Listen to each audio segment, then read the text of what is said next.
As you would have seen on our last episode, episode 4, for the month of October, we are doing a Black History Month section series. Last week, Scorch won Gaffer of the Week for his segment on George Weah, current Liberian president. And this week, it is Jess in the hot seat for Black History Month.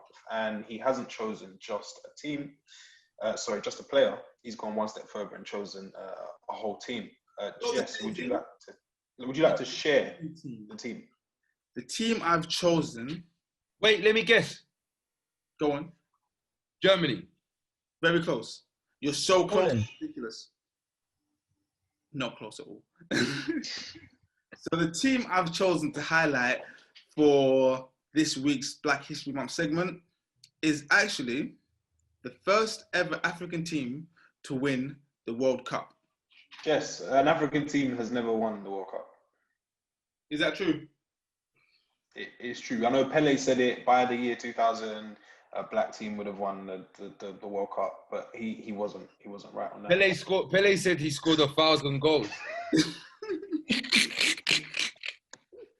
Please don't Pepe start saying Black History Why Month. Said it like that. Okay, I had a word with Pele a few weeks back, and I promise I won't say anything, but I can't hold it in any longer. Pele is counting every goal he scored. That's every goal in training, every goal in Wembley knockouts, FA knockouts, in goal to goal. He's counting every single goal. Not only that, he's also counting every single shot in basketball that he scored as well. So, we're not slandering Pele today. No on Black History Month. Yeah, come on, guys. So this African team who won the great Cup, Pele. Yeah, we can't do that. That went around my man, the went around the goalie. I did that. Go on, Jess. This is out of our hand. Jess, you're African World Cup winners because I still don't. Zaire? Zaire, no. The first ever team from Africa to win the World Cup was none other than the 2018 France team. Wow. Okay, guys?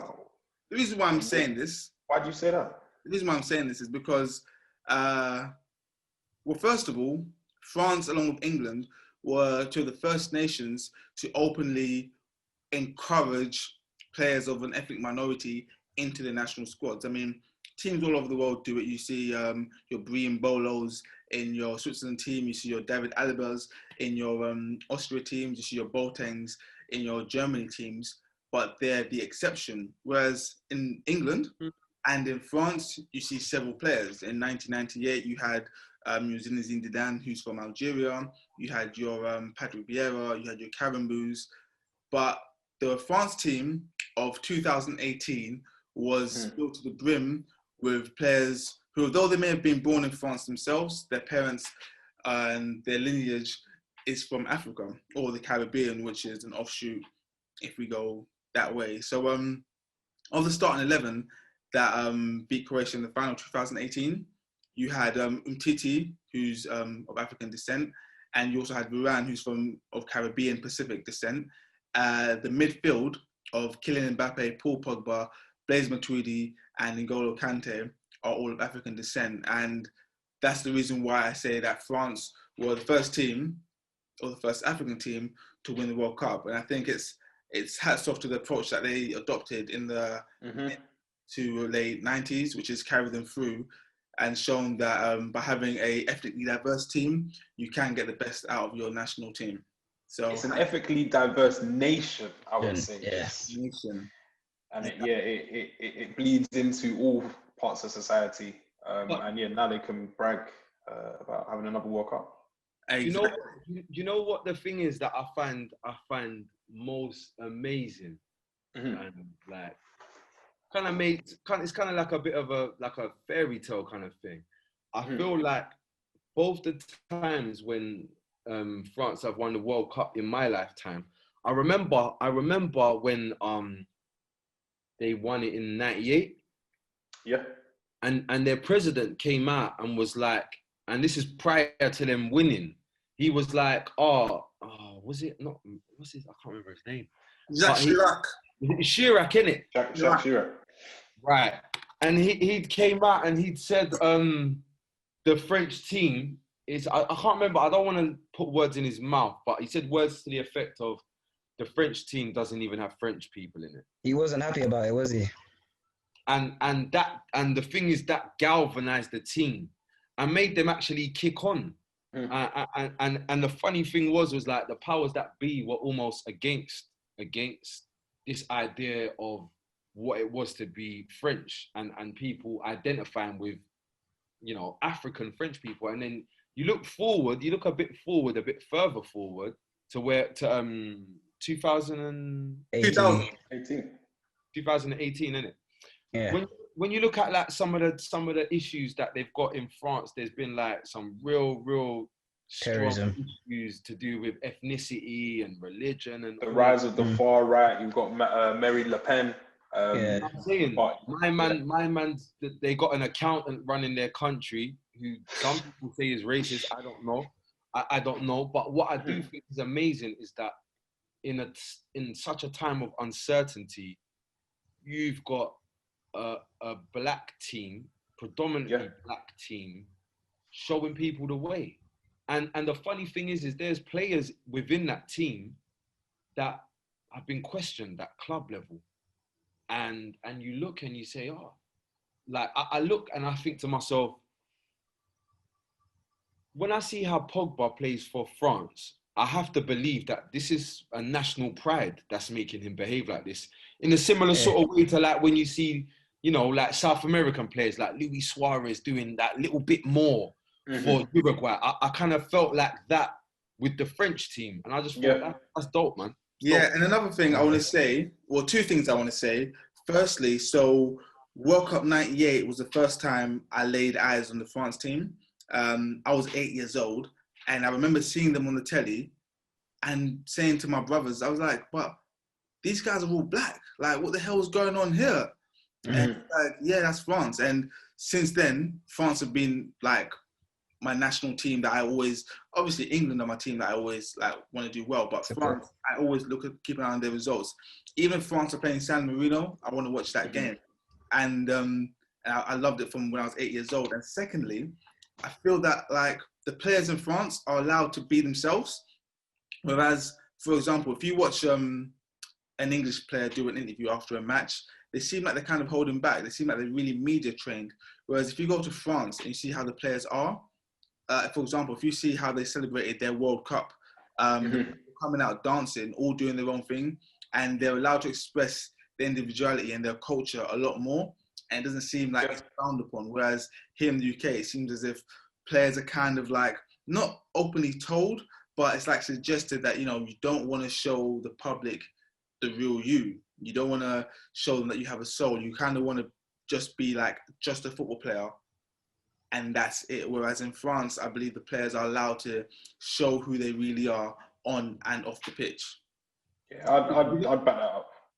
Do you guys remember the celebrations when they won the World Cup? That's what I'm talking So about. that's what I was going to say. So aside from the performance in that World Cup, and then bringing it home with like such a young team who a lot of people think they'll go on to dominate international football for a little bit longer. One of my highlights and something that I look to and just be like, that's such a warm moment is where they went back to, I think it's the Parc des Princes, with the Jules Rimet Trophy and do like a tour around. Stade de France.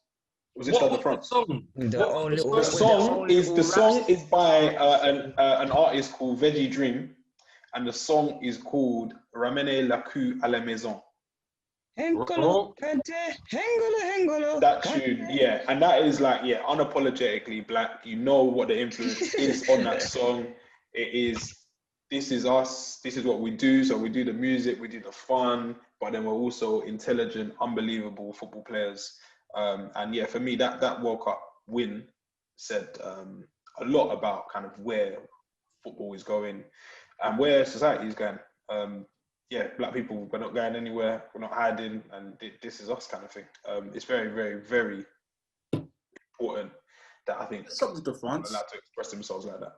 On the subject of France, can we take some time out to just appreciate the strength and depth in their national team? ridiculous. There were world-class players who were never going to play for France. The depth is that deep. Like, what do you do? Like, Bro, imagine your name. Imagine your name. What's that? Bro, imagine your name is Karim Benzema. Benzema. Mate, I've got a list here of the current French team, yeah? So, Benjamin Pavard, Kempembe, Varane, Lenglet, Digne, Zuma, Ferland Mendy, not even Benjamin Mendy, Lucas Hernandez, not even Theo Hernandez, Upamecano. That's just the defense. How many players are missing from that? The midfield, Pogba, Rabua, Tolisso, Camavinga, Nzonzi, Kante. How many players are missing from that? And then forward, Griezmann, Giroud, Mbappé, Coleman, Owaz in the forward, Martial, Wassim Ben Yedder. Like, how many players are actually missing? Like, their second team. They're stacked. They're stacked. Players. They were world-class players that are never going to get to represent France stacked. in a big tournament. And they probably even win the Champions League at some stage or some big trophies, but never get to represent France on a global tournament because the team is just stacked. And they're stacked because they give everyone a chance. It seems like it's their time. Yeah, we've had the Spain, we've had the Germany. At the minute, I think it looks like it's France are hot right now. That's right. Can I just say? Oh, sorry, Dan. No. Go through. Can I just say that there was a moment for me when I was like, France are back. Yeah. Do you guys remember when England played France and somebody got sent off? They had 10 men. Yeah. And bro, it was the Dembélé Mbappé show. Yep. And the only way I could explain what it was like watching, it was like watching, you know, you got your pal. You might have a pal that he plays when you're young, you know, that you're in school or whatever. You got a pal, he's at Arsenal or West Ham, like wherever, Chelsea, whatever, one of the London clubs. Yeah. You know them man, they're on a different level. Like and bro, it was like just watching two black brothers that are sick, that shouldn't really be here. They should be with their club, but they're having a kick about with the lads. For your school team or whatever, your school, your PE teachers said come and play for us. Guys, speaking about Mbappe, Mbappe is actually a cheat code. So I found out his dad is from Cameroon, and we all know about Cameroonians. They're one of the best African nations. And his mother is Algerian. We know about Algerians. Every neighborhood in London has got Algerians, yeah, that play five-a-side in the cage, and they're wicked. You can't tackle these people. You know that flair, the flair link is the flair link. That's a cheat code. And you know what? You know why he's lucky? You know why he's lucky? Because you see, if he was just Algerian, he might not have made it. Because you know, like their man's got so much and their man. But then but because he got the Cameroon, he just eases off a bit of the you get what I'm saying? He eases off the ability with some flair. Yeah. You get yeah. And the other guy you mentioned, Ousmane Dembélé, the guy is so cold. I don't think the world really understands what Dembélé is about. Like, I can't express it enough. Jess, for me, and everybody keeps looking at me like I'm mad, and I'm gonna keep saying it. I don't care if he hasn't been fit or whatever. To my eye, Ousmane Dembélé is the most naturally gifted footballer that I've seen kick ball in this recent time here. I'm not talking about who's the best player. I'm just talking about natural ability. My bro, this guy strikes the ball with either foot from range. Yes. With tech. Not just straight drill or rap. Any tech you want. Now, sports as well. There was a while ago now, Dembélé got injured at Barca, and all the players had the Dembélé shirt backwards with his name and number on it. Yeah, I'm thinking like he's not dead, like he's just injured. But now I understand why, because these players at Barca, your Gerard Piqués, your Lionel Messi's, yeah, they see this guy day in, day out, and they know what he's about. And they knew how much of a big loss he was to their cause. That's why they had his name on their shirts for an injury. Dembélé is out of this world. Top player. I'd say, yeah, if you can, armchair gaffers at home, Also, yeah, speak on Scorcher's point. Usman or Dembuz, as he's known as, is he the most talented, naturally gifted player you've seen from this new generation? Keyword Naturally. But yeah, if you do get the chance, watch the Usman documentary. It's on YouTube. It's hosted on a couple channels. I think it's on the Barcelona channel and also a channel called Yard. Make sure you watch that, and that will kind of make you understand why we feel this way about Dembuz. But yeah, Jess, great Black History Month segment. And yeah, for the armchair gaffers at home, let us know, armchair gaffers at home. Does that get Jess in with a shout for armchair gaffer of the week? But yeah, that is Jess's Black History Month section. The France and I don't like the way I've got to 2018 stress this World Cup every winning single team. week. Yeah, I hate the fact every single week I've got to say the same point. Okay, I feel like for me to get gaffer of the week, I've got to cure COVID, I've got to win the Nobel Peace Prize, and I've got to scale Mount Everest. Yeah. Kiss babies. No, Scorch to win Gaffer of the Week, yeah, all he's got to do is say hello. He ain't got to say hello, he's just got to turn up. We're going to end up buying you a violin at this rate. What you got to do is you just got to look within, do better for next week. Do better, Jess. Yeah, look, SP's got the violin. Come on, Jess. So yeah, that is episode 5, Armchair Gaffers, in our temporary studios. Yeah, thanks for tuning in. I know it's not what you're used to, but yeah, stick with us.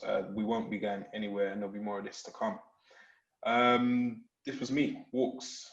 We've got Jess, Sir Jess.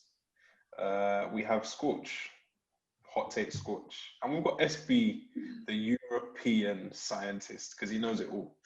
So yeah, what wants to watch this week, and yeah, we'll be back with episode 6. And if you want to know what red wine I'm drinking, hit me up in the comments, DM us on Instagram or Twitter, and I will let you know what wine I was drinking this week. It's naturally from the continent, of course, just like myself.